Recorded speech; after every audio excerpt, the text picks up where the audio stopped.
Welcome to the Money.Finance podcast. The name is DJ Svu, and today we are talking about a topic that is on everyone's lips all over the world: generational wealth. Generational wealth, yeah, it's a big topic. Yeah, bro. Very, very big topic. I'm coming from the dirt side of things, and I haven't been living a comfortable life for longer than you have. So I think you have more to say on this topic than I can contribute. But certainly, maybe I would have questions or some aspirations or ideas of how I would like to build my empire to make it a generational wealth thing. But maybe you have a lot more to share because you've done it all. No, but I think we are all learning as we go, because we're all new to these things. And I wouldn't at all say that I've been living a soft life. I think I've been really blessed that I've been living a better life than how I grew up. Yes, and I'm trying to build a future for my children that is going to be way better than mine's, you know.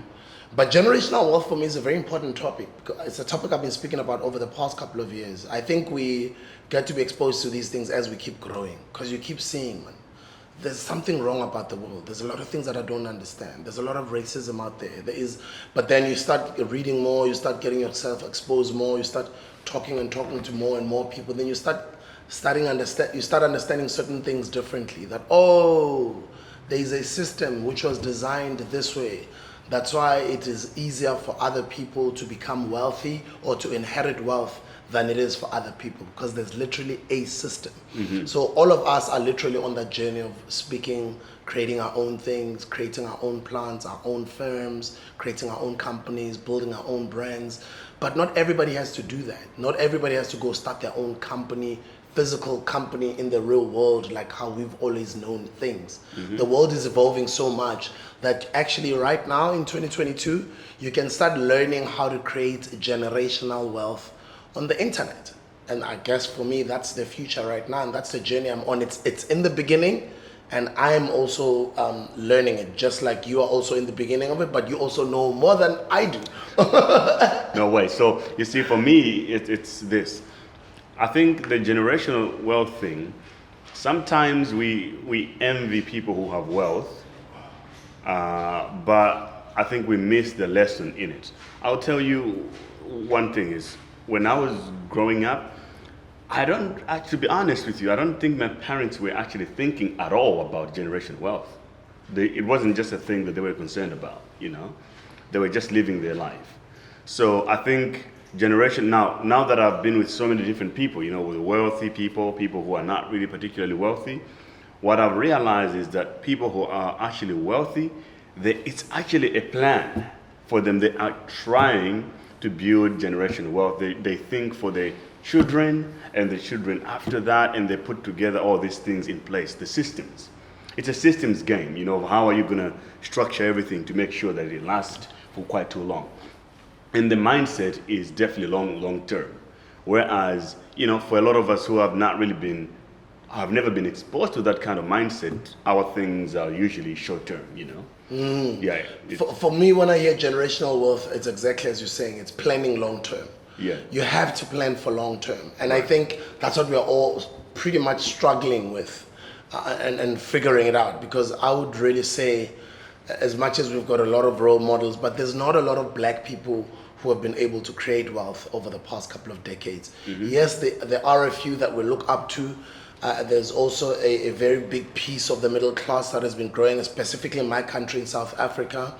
But then that big piece of the middle class that has been growing over the past couple of years as well, it's only now realizing that actually we've mentally thought we've made it. We're here. We've got all these beautiful big cars, we're living in all these beautiful big homes, our children go to all these schools, but we are actually deep in debt. Right. And I think what also has woken up a lot of people is also this COVID thing.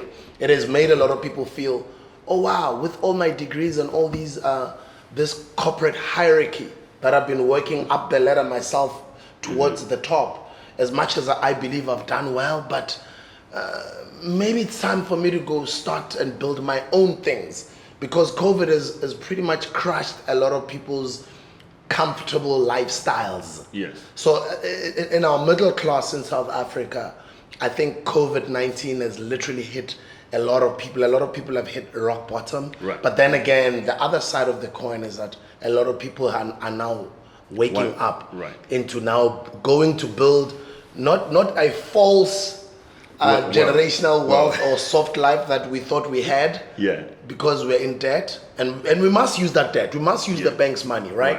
But only now I'm also getting exposed to using the bank's money to buy assets. Absolutely. That put in systems to build that generational wealth. So I kind of feel what has just happened is woken up a lot of people right now, and I kind of believe we've been living in some sort of a false economy. Not a false economy, but a false soft life. Right. And yeah, when it comes to the soft life, really, this, what we call soft life, really has to be questioned about who really sells that concept. I've always asked, or at least I wrote something a long time ago where I said, wanting to own a car is rich thinking. Wanting to own a car company is wealth creation. So I think, why is the goal, for example, always like acquiring some material? It's just consumerism, right? We've talked about this multiple times. Most of the traits that we have learned, or the reflexes that we have learned about life, it's like when you think about wealthy, you think about or rich or wealthy, people think about nice home and a 1 or 2 cars out there. It's like, if you like cars, why don't you think about owning a car company or buying one? So I think if you start thinking long term, the types of things that you would aspire to would also be different. Because if you're thinking 50 years in the future, a Lamborghini is not going to solve that for you. You're looking at owning stocks and owning not a home, but a portfolio of real estate, because that's what's going to protect your next upcoming generation, and which is things that you are already doing, and I'm impressed by that. You do a lot of real estate developments, whereas when I was growing up, we were thinking about, it's always about, buying a home and a little car, and then you think you have made it. I think we joked about it earlier today also, that you said back in the day you thought that being in the middle class area, a townhouse with a little car on the side was making it, right? Yeah, that's what I used to think. I just want to have myself, at the time I think it was a Golf 4. I was aspiring to own a Golf 4 and live in a townhouse, and I thought I would have made it. But right now, it's like, no, that's only the beginning, right? And a lot of people are still thinking like that. Maybe it takes time for people to graduate, but if you're listening to a podcast like this, I think you can, for me, what I'm thankful for, I've always been hanging out with people that are older than me. That has always been me since I was very like you're doing like now. I'm doing now. So there's so many stupid things that I have avoided already. Oh yeah. Simply because I get it from people like you. So I know that I don't have to do this thing, So it comes back to one of our episodes about friends and time, You have to pick your right friends. Some of them give you lessons. If all of you are doing the same thing, or you're on the same paradigm shift, it means that you're going to be going through the same mistakes at the same time. And I also would like to say to people, maybe the question you should ask yourself right now is, what is it that I'm doing right now that is on the path of helping me build generational wealth for my children and my children's children? And generational wealth is not necessarily, you don't even have to want to be rich. Yes. Maybe you don't even want to be rich, but you have to build it for your children and your children's children and your children's children's children, because you are a descendant of somebody.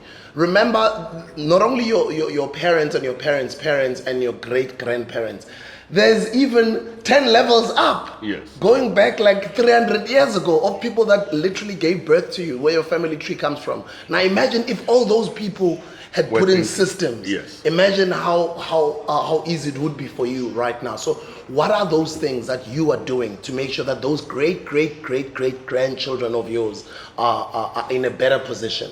Like, are you putting together an art portfolio? Are you buying NFTs maybe, which are the art portfolio of the future?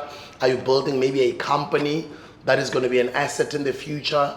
Are you building real estate maybe, or buying real estate? What are some of the things that you in your life are doing to secure generational wealth for your children. And actually, to make this practical, what does a system look like? Well, a system has a clear outcome that you want, and then you put things together sort of to optimize for that outcome, right? So we already have systems. The problem is that our systems don't really have a definite goal. A good example is when people are about to have children, they usually have a baby shower. Well, it becomes a party, we're giving each other's clothes and all this kind of stuff. Yeah, it's nice, it feels good. But where does that go from there? When we could actually say, okay, all the contributions that goes to the baby at the baby shower will be invested for this kid before they're even born in an interest-bearing account where the money will be accumulating and they can access it when they're 21 years old. That's a system, right?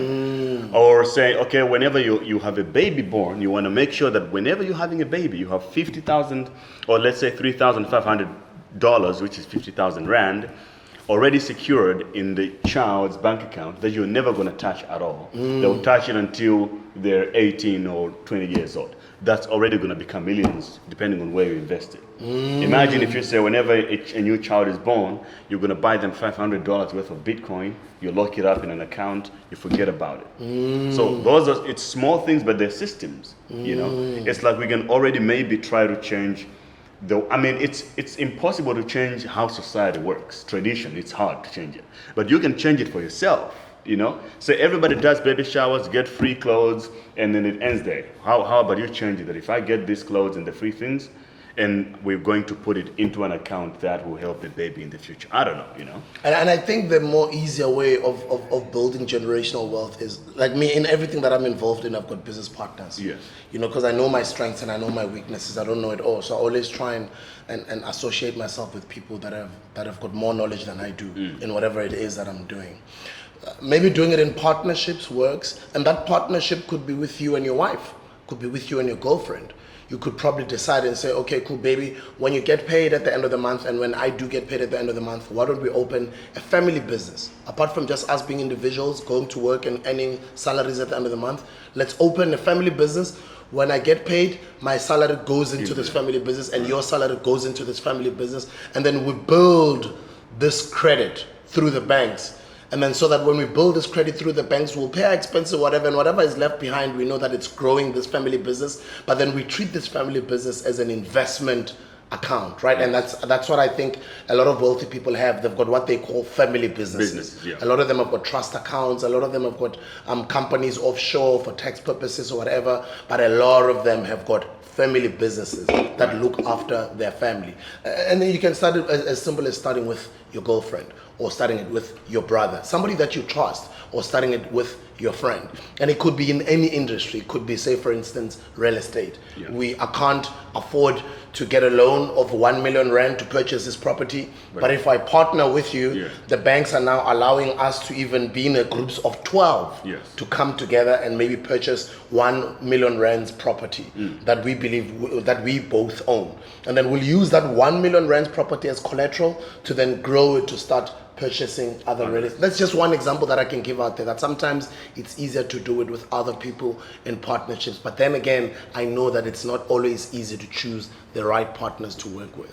Yeah, absolutely. So yeah, I think we could end it there, or we could keep going, but it's very important to just, I think, you know, all wealth is created based on long-term thinking. Yeah. Because if we look at wealth creation of capital now, you know, because when you are absolutely wealthy, your tool becomes capital. What do the wealthy people do? They look at a country like South Africa or whatever. They say, we have a lot of money. You need transport system. You need a train to move from Cape Town to Durban. We're going to install this train with our own money. They're not going to, they'll spend a lot of money.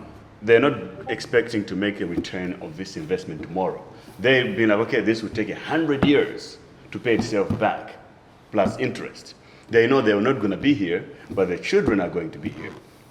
The trust accounts are still going to be existing, and then these systems are going to be paying back into those accounts. So one thing that I've learned very much this year, traveling around, is just like, not really by asking questions all the time, but just listening to what the wealthy people would be talking about. They think long term. It's like, why are you thinking about 100 years from now? You're not even, this guy is 60 years old, he's talking about a project that's 100 years project. I'm like, okay. you start to understand that the thinking between the wealthy and the poor is just different. If you don't have anything you're thinking about, your next meal tomorrow.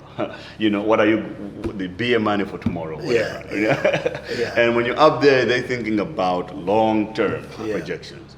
And then they collaborate. And of course, Even the people who put together this ridiculous white supremacist system that has existed for so many years, they sat together in groups. All these old white men, they sat together and they planned this. And unfortunately, some of us are on the raw side of the stick, but it was planned, but it was people collaborating, many minds coming together. And putting capital together. Putting capital together. Yeah. So that's why I say collaboration, collaboration, collaboration. Partnerships, partnerships, partnership. And as Gray is saying, long-term thinking, long-term thinking, long-term thinking. Planning, planning, planning. All right. Thanks, guys. See you in the next episode. Peace.